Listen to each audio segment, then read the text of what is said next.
People and what to do about it. News Tape is next.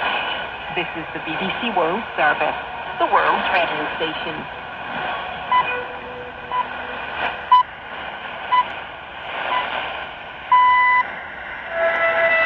Hello and welcome to Newsday on the BBC World Service with James Cocknell and Victoria Wahunda. Great to have you with us. Georgia's parliament has voted through divisive foreign agent law that has sparked weeks of mass street protests. We'll speak to the country's president about why she is getting involved. I've been elected by the population, so I'm answerable to them. And their voice today, which I'm hearing, is that they do not want to risk with this bill to lose their European chance. The Arab League called for a United Nations peacekeeping force in the Palestinian territories at a summit on Thursday. We'll discuss this with a senior former Egyptian diplomat.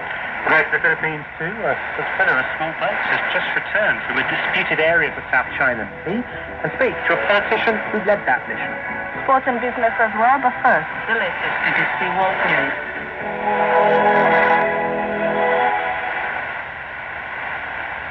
Hello, I'm Chris Barrow with the BBC News.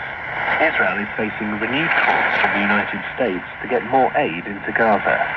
A State Department spokesperson said Washington was concerned that the flow of fuel into the territory via the southern border crossing at Rafah had come to a complete halt. The United Nations spokesman, Farhan Haq, said a temporary pier built by the US military to boost aid deliveries should not be seen as a replacement for land routes into Gaza. Of course, we're thankful to the U.S. for all the work they've done in creating the floating dock. However, getting aid to people in need to and across Gaza cannot and should not depend on a floating dock far from where needs are most acute. Land routes are the most viable, effective, and efficient aid delivery method, which is why we need all crossing points to be opened. BBC News has learned that soldiers in Israel's army are still sharing photos and video of Palestinians in detention in the occupied West Bank, despite a pledge by senior officers to act on such misconduct. Legal experts say the posts may amount to a breach of international law. Here's BBC Verified's Merlin Thomas. Photos and videos posted on social media by soldiers in the Israeli army show Palestinian detainees with the Israeli flag draped over them. Some kneeling and blindfolded, their hands bound. Others are seen enslaved on the floor. We analysed 45 pieces of such content publicly available on accounts owned by 11 soldiers remapped the occupied West Bank.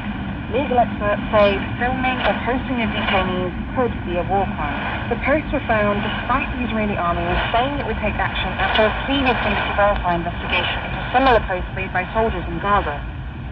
Trade and economic cooperation are set to be the themes of President Putin's second day of his visit to China.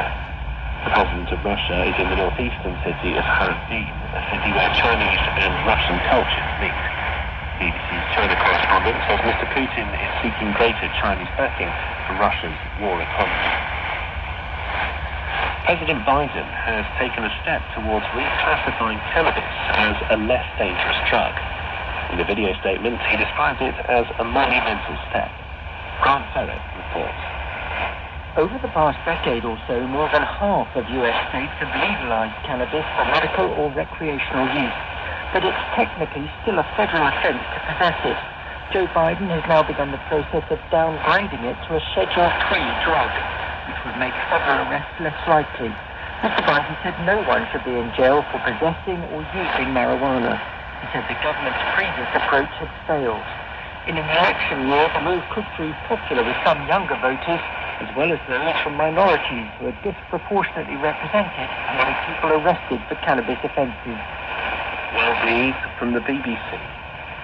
Officials in Russia's Belgorod region say a woman and her 4-year-old son have been killed in a Ukrainian drone strike. The family was travelling in a car when it was struck in the village of Oktyabrski. The boy's father and a man driving the car were injured.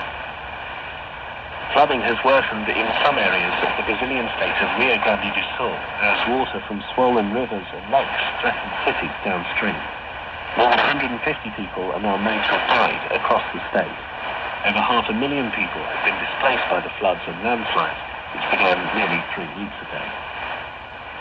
Argentina has reported a fiscal surplus for the 4th consecutive month, following radical public spending cuts introduced by President Javier Milei. Tax revenues in April slightly exceeded government spending by $20 million. Since coming into power in December, Mr. Millet has cut thousands of public sector jobs, slashed subsidies, and suspended construction projects across the country.